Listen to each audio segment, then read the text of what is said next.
Isn't it amazing how much has changed on our planet that we're completely unaware of? Or what has happened to get us to the place that we are, that we just couldn't be the wisest to? Most of the things that happen on our planet, just given the volume of it, is what happens in the ocean. There's creatures within it we don't know of, or others we've only recently learned about. One of those in my book is the ever fascinating and unfortunately named sperm whale. An animal that, while it breathes air and is a mammal, like you or I, spends most of their lives a mile below the ocean hunting giant and even bigger colossal squid. I can hold my breath pretty long, and I've free dove many places, but I could not imagine going that far down the ocean or holding my breath longer than a handful of minutes. What was once one of the most abundant animals on Earth, and the way that it's described conjures up squirrels in my mind with how everywhere they were, was brought to much smaller numbers from the whaling industry and the unfortunate usefulness of their oil inside their skulls. Through a genius bit of evolution, sperm whales use that oil to help navigate the deep waters. With the sonar so strong, it can harm other whales, to say nothing of humans that jump into the water with them. This oil was used for everything from fuel for candles, think Moby Dick and what they were using that whale oil for, all the way up until the 1970s for oil used in car transmissions, something that took multiple years to replace once there was laws passed to limit the use of whale oil. So part of the reason the cars in the 70s were so unreliable actually had to do with no longer using whale oil. But now a revolution is happening with our understanding of them, and by proximity, the capabilities of all mammals. Collectively, we're learning, as my guest has for this episode, that sperm whales have distinct culture within their pods that influence how they hunt, how they behave, how they group together, and which of the almost tribes they're a part of. And others still, in the scientific community, are learning how complicated their language is. Yes, they have a language, and it's distinct amongst the different groups. Because sperm whales are the animal with the largest brain on record, certainly don't spend that much time growing and feeding such a large organ without putting it to great use. In this episode, I talk with Hal Whitehead to learn more about the poorly named, deeply fascinating mammal, the sperm whale. We talk about their anatomy, habit, culture, and how the changing climate is affecting them. Thank you, Hal, for coming on the episode. I also want to make a note that there were some issues with Hal's internet during this. We were still able to get a great recording in, but if you see some choppiness in the conversation or you see us having to pick it back up again, it still makes for great listening, but I just wanted to call it out.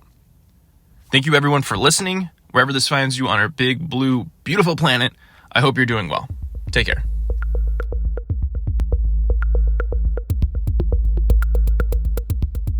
All right, I gotta do that cliche thing before the episode starts. If you like what you're hearing, please follow the show on whatever platform you're hearing it through. And if you would, give us a rating as well, as both of those help keep the show going and get it found. One last thing, if you want to submit a topic for me to cover, throw me a person you want me to interview or talk with, even if you want to talk with me, or you just want to tell me how terrible of a job I did on something, check out bandwidth.productions to visit the site and drop us a note.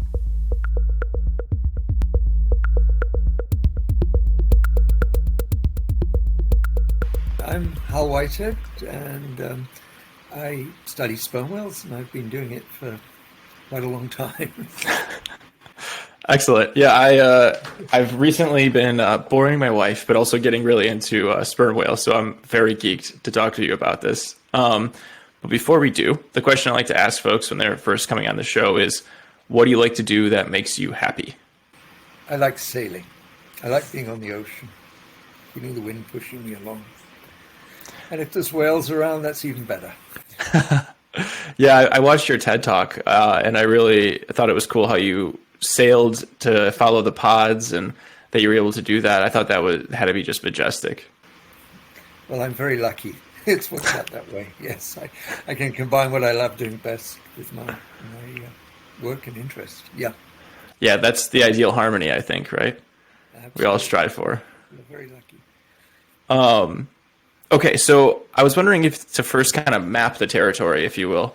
Can you give us an understanding of where sperm whales live, like across the globe, and where they do their hunting, and in particular, how they're able to get down to such depths and survive? Yeah, well, sperm whales are all over the world's oceans. So you can find them off the ice edge in the Arctic and in the Antarctic. You can find them on the equator, and I've followed sperm whales crossing the equator many times. So they're in deep waters, so you rarely find them in shallow waters than about 500 meters or you know, about 1,500 feet. But in deep waters, yeah, they can be pretty much everywhere, but they are concentrated in places which provide food for them, basically. So places where there are things that they like to eat, and what they like to eat are deep water squid. Um, so these are creatures that live between about 300 meters down and 2,000 meters down. So a bit over a mile or somewhat more than a quarter of a mile. And they're pretty weird creatures, these squid. They come in um, a variety of shapes, sizes, and ways of life. So there's some little ones, well, little, about a foot, less than a foot across, which tend to be fairly docile creatures. And one sperm whale scientist describes sperm whales eating them like picking peas off a plate. So, boom, boom, boom. They have to get a lot of them to feed because the sperm whale's a big animal. Whereas others are much larger, much more muscular, and can be pretty nasty. Great big animals with big, uh, big tentacles and claws on the tentacles and big beaks, and yeah. So there's a great variety of stuff they eat, but it's generally these deep water squid. Um, and yeah, so that's their horizontal and vertical use of the ocean, roughly. How do they get down to such depths? Because a mile under the ocean is absolutely terrifying.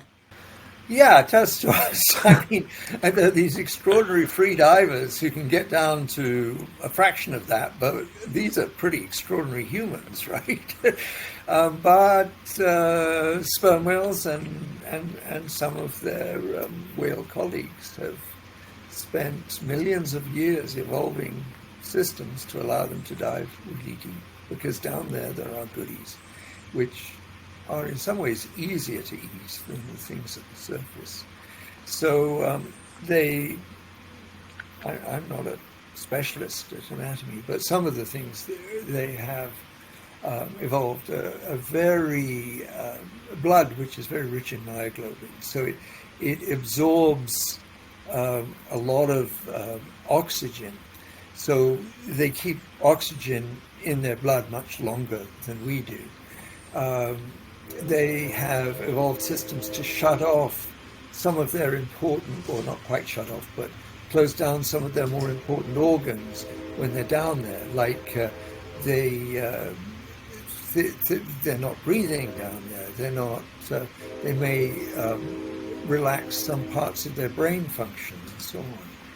So those are just a couple of the things they do. But there are scientists who spend all their time trying to figure these things out, and they're pretty incredible. Yeah. Because when I first discovered them, I just knew them from the Moby Dick whale. But then I found out that they were going to such depths, and when I was able to conceptualize the depths, to have a mammal that is able to go down there is wild. But at the same time, I guess if you get down there, the food is abundant, and there's the evolutionary pressure right there, I suppose. Yeah, well, one of the good things about going down there is that all these creatures that they're eating have to get oxygen out of the waters, and the waters down there don't have much oxygen. So they're pretty constrained about how fast they can go and how much of escape they can do and so on. Whereas a sperm whale or another mammal coming down from the surface doesn't have that constraint. They've brought the oxygen with them. And if they can use it carefully so that they can spend some time down there and can use the organs that matter to them, then they're in for a good time. Sperm whales have done very well. They're one of the, before humans became so numerous and some of the creatures that live with us, like cows and rats and so on, they were one of the most abundant mammals on Earth in terms of how much biomass they had. And they're still pretty high up there, even though we killed maybe 2/3 of them during the whaling period. Wow, that's fascinating. So they were incredibly abundant before we decided to start using oil for all kinds of things. Their whale oil, that is. Yes, that's right. And they're still pretty abundant, but not like they used to be. Yeah. While we're on that, though, is there any concern for them going forward? Is like the oceans are, warming, and is their population starting to get affected by that? Well, it's hard to tell. Sperm whales have an extremely low rate of what we biologists call reproductive rate, producing little ones, right? So a female sperm whale in the prime of life will have just one baby, never twins, about every 5 years. So, so that means that their populations cannot increase fast, maybe 1% a year if things are going well. So, and it also doesn't leave them a lot of buffer if they're being affected by other things. So the picture, as I see it at the moment, isn't very clear, but it looks as though there has probably been a little bit of recovery since the major part of whaling ended in about 1980.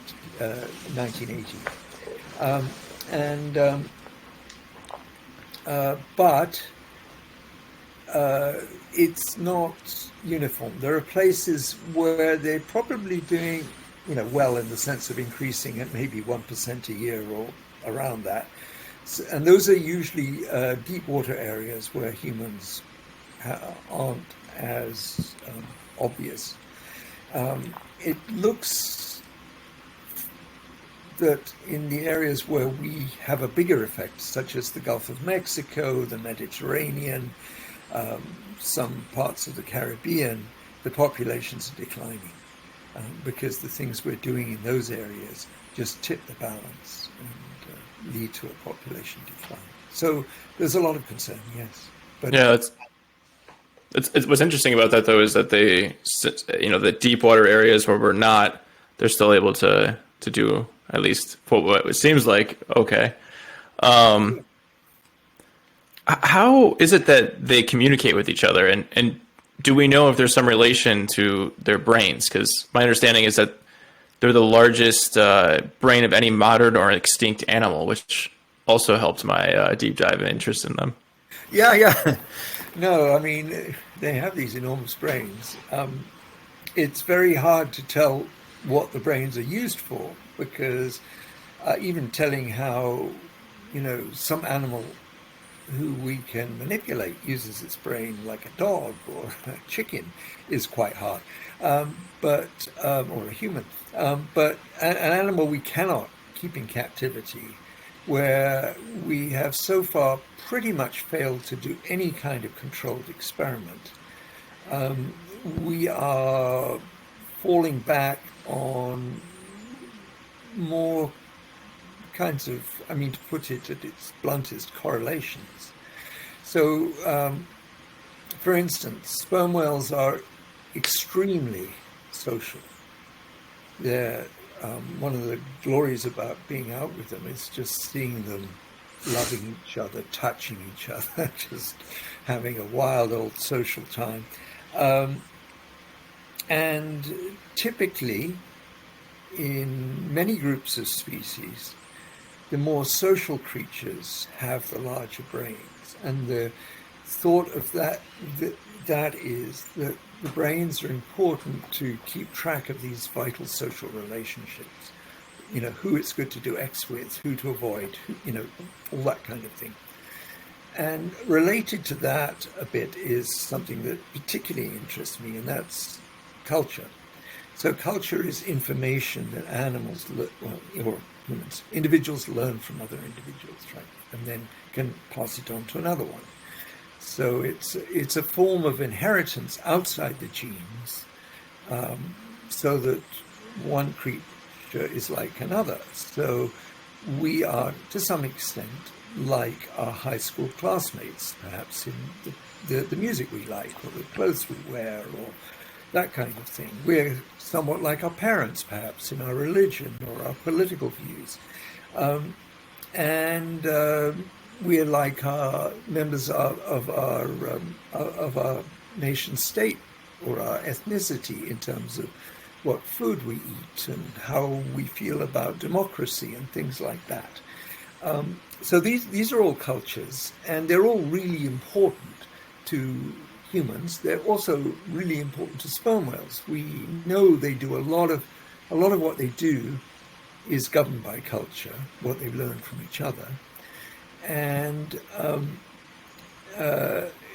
so learning from others, in some ways it's simple. It's the simplest thing. You just do what someone else does. But if culture becomes important, then it's more complicated than that. So who do you learn from? Who do you learn what's a good thing to eat? How do you combine that information by watching others feeding or moving or socializing in particular ways with your own experience and your own proclivities? So there's another well-supported theory out there that cultural species tend to have larger brains. And that's another explanation for why we humans have such large brains. And it's a good explanation for why sperm whales have large brains. There are other possibilities. They use sound to find food, to socialize, and so on. So some of their brain is very likely, well, definitely some of their brain, but quite a lot of it perhaps, is involved in processing the soundscape around them, because that is their primary way of seeing the environment. You can't see much down there. In fact, at most of the depths they spend their lives, you can't see anything. Smell doesn't work very well. You've got to get your mouth around something to taste. They use touch at the surface when they're socializing, but that's not so great for feeding. So sound is the key way they sense their environment, their social environment, as well as their ecological environment. And processing sound effectively is demanding, and so that's probably another reason they have such a large brain. That's fascinating. And I want to ask about the culture, but before I get there, so are they use some type of echolocation similar to kind of like a sonar or something like that to be able to see in that 3D space? Yes, exactly. They do. They have the most powerful sonar in the natural world. And in fact, if you look at a picture of a sperm whale, it's a very weird looking creature. And although in some ways it's the archetypal whale, it doesn't look like any other whale. It has this enormous nose, right? So for a large male, a third of its body is its nose. And for a female, maybe a quarter. These are huge schnozzes, right? And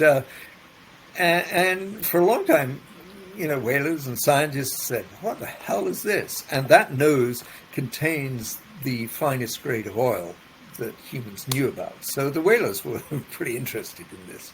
And all kinds of theories were out there. And even until quite recently, there were well-defended theories that the nose was a massive battering ram which they would use to charge into each other, or that the nose was a buoyancy regulating device. They would cool the oil down in it a little bit, and that would allow them to sink to the bottom, and then you'd warm it up and they'd come back up. And people believe these theories, but in fact the nose is a sonar. It's an enormous, incredibly powerful sonar, and it sends extremely powerful clicks which are exceptionally directional, just a few degrees most of the energy. I mean, it's still very loud behind, but if you're right in front of it, your whole body is. And there was a theory that they were using this to stun the squid so that they could eat them more easily, but it looks like squid either don't have or evolved characteristics so that doesn't bother them all that much. But it does mean they can find those squid at considerable distances and find them effectively.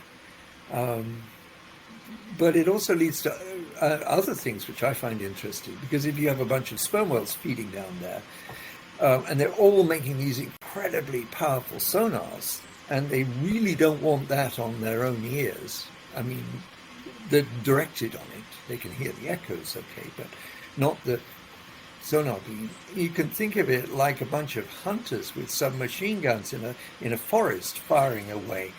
And if they're not going to hit each other, they have to have some kind of protocol about how they move and how they use their weapons. And I wonder, I think it's quite likely that sperm whales have that, so that they don't deafen themselves when they're underwater feeding.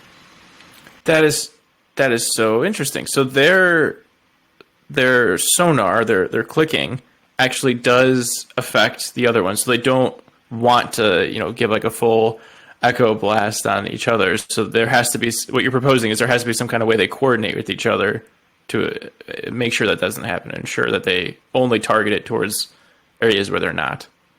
That's what I suppose. It's not. This isn't fundamentally my idea, but I agree with the idea. This came from a very intuitive American scientist called Ken Norris in the 1980s, and I think he was right. There have to be some kind of protocols to using these things, otherwise it could be chaos, and very damaging chaos too. Yeah, I bet. How do they communicate then? Do we have ideas of that? Yeah, we do. We know a fair bit about that. So many other toothed whales also use clicks to find their food. They have a sonar system. Usually, well, they're all much higher frequency than the sperm whales. The sperm whales is right in the middle of what we can hear. So, if we're on the boat and the sperm whale's using its sonar system nearby, you can hear it thudding through the hull. And most of the other species make the higher frequency sonar, but they also make other sounds for communication. So they'll make whistles or squawks or whatever. Sperm whales pretty much don't. There may be a couple of exceptions, but what they do is they use their clicks in a somewhat different way to communicate with each other. So it seems that what happens is they change around this nose, this massive nose at the front of their head. There's the largest muscle on Earth, and they can use that to change the shape of the nose, and they have other ways they can change how the clicks are made by this system, the sonar clicks. And when they're communicating with each other, they also use clicks, but they use clicks which are much lower in volume and much less directional. So they spread out more or less, well, not quite equally, but much more equally all around. So they're A, much less dangerous, and B, don't go so far.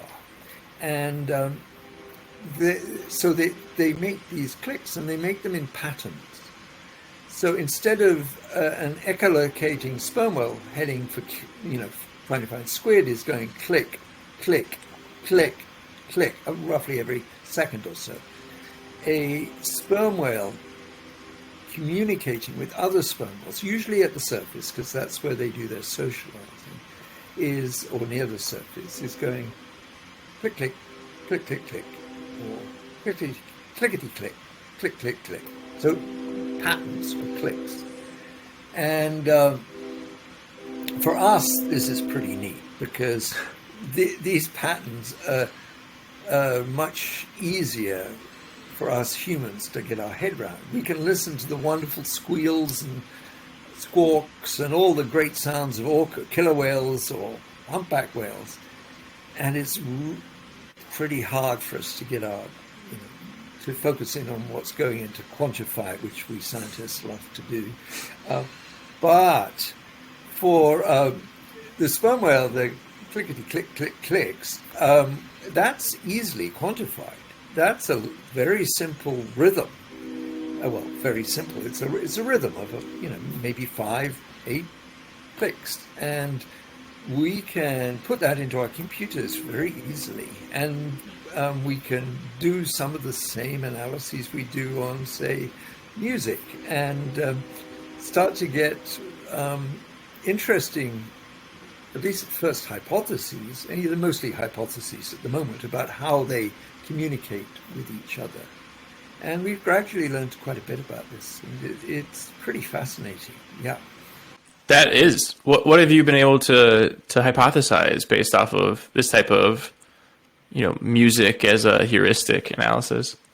Well, just backtrack a minute, because when we first started hearing, I and others back in the 70s and 80s, and we were hearing, click, click, click, click, click, we immediately thought of Morse code, because we go on boats, and in those days boats communicated with Morse code, and Morse code is a great way of sending information in a more noisy medium, right?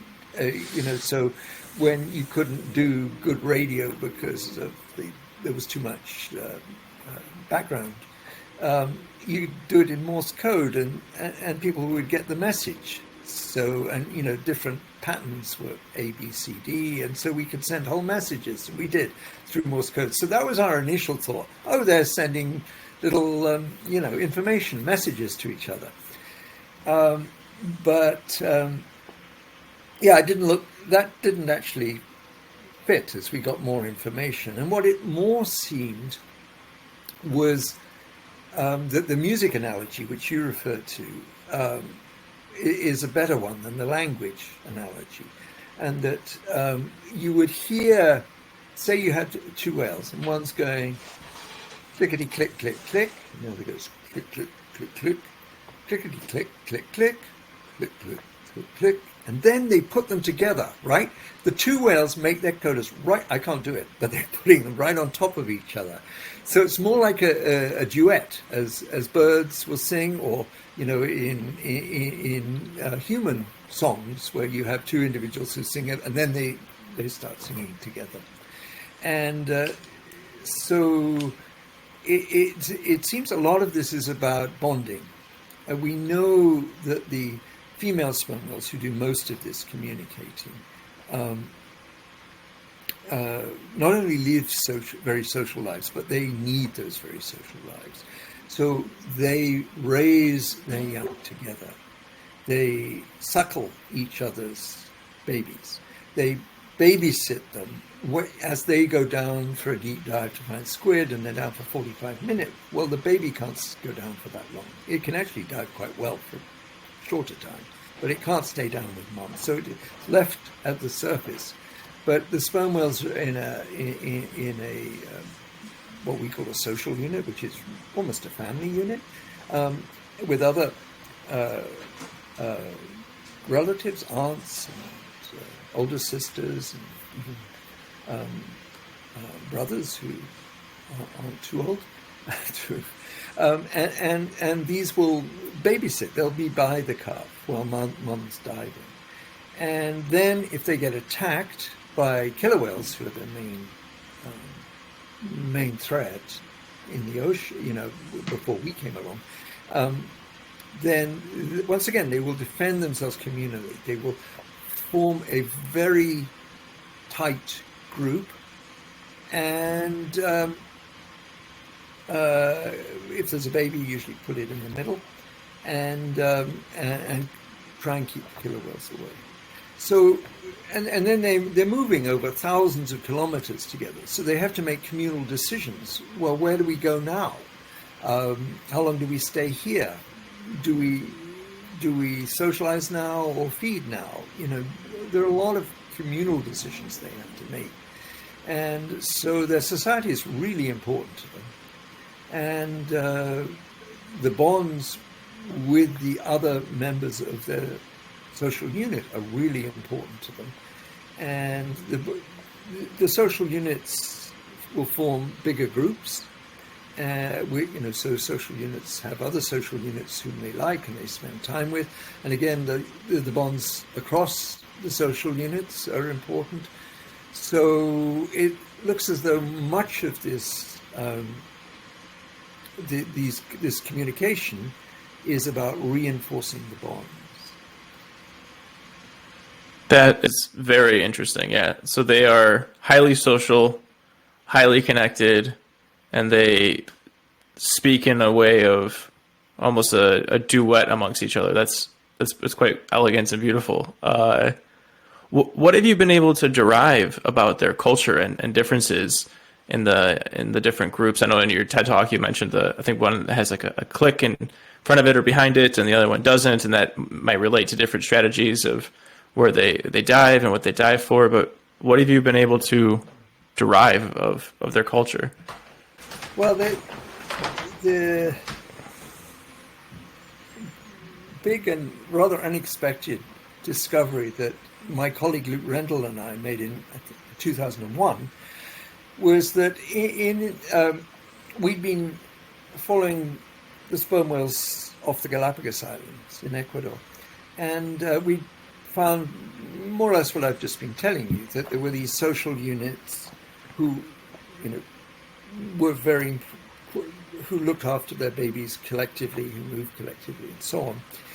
But that they formed groups with other social units, and would work together for a while, for a few days, and then we started looking at the click patterns that I talked about, the coda pattern, what we call codas, of the different social units, to see if the different social units had different patterns of clicks they use, sort of like a family dialect.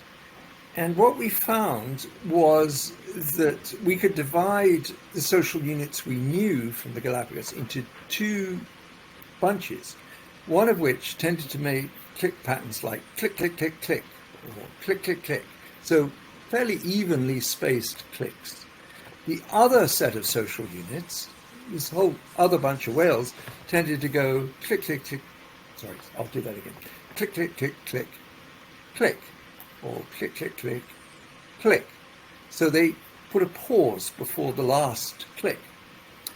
And then we looked at the social information and found that the regular, what we call the regular units, the ones that made their communication signals regularly, only associated with the other regular units. And the ones who did the +1 with the gap at the end only associated with the other +1 units. So even though there were both kinds of units off the Galapagos, each kind only associated with its own kind, formed groups with its own kinds, and not with the others. So that became really interesting to us. And so then we looked for other, we looked at what's happening. Are these subspecies, or are they one's young whales and one's old whales? Well, they weren't young whales and old whales, and we did the genetics, and there's very little difference in the important genes between the different, what we called clans, the regular and the +1. And then we found that there were a bunch of differences in behavior, in things that relate from behavior between the clans. So they move differently. When we're following them around in our sailboat, the regular clan tended to wiggle around and go a bit this way and An hour or two later, they'd turn and go that way, and so on. They were quite hard to follow. The +1 units tended to move in a straight line and were easier to follow. And the way they babysit their calves was different between the two clans. And then there were implications of this.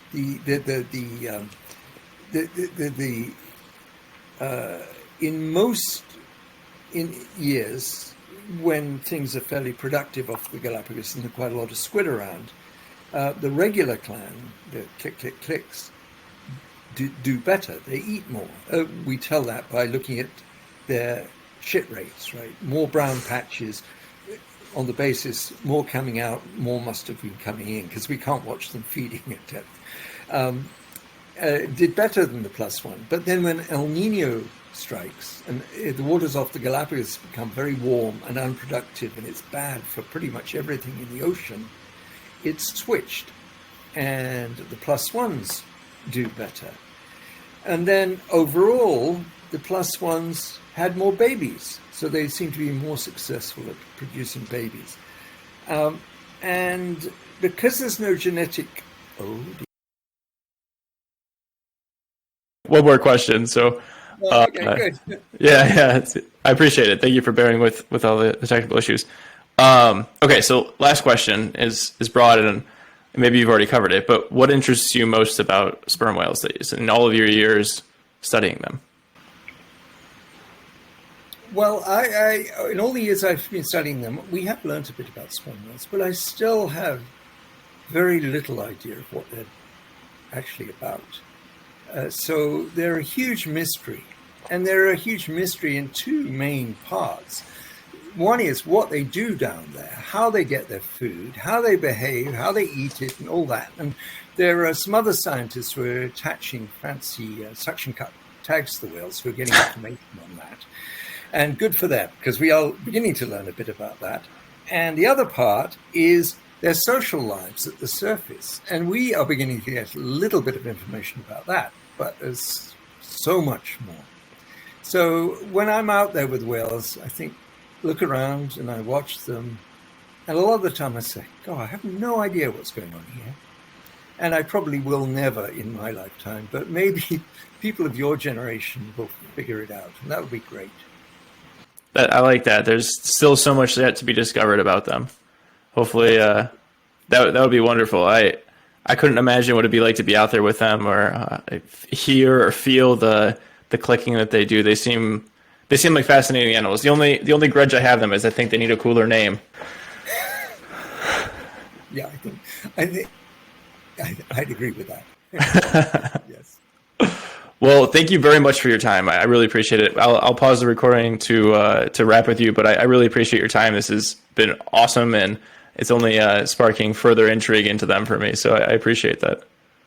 Well, thank you, Jay. I greatly enjoyed talking with you.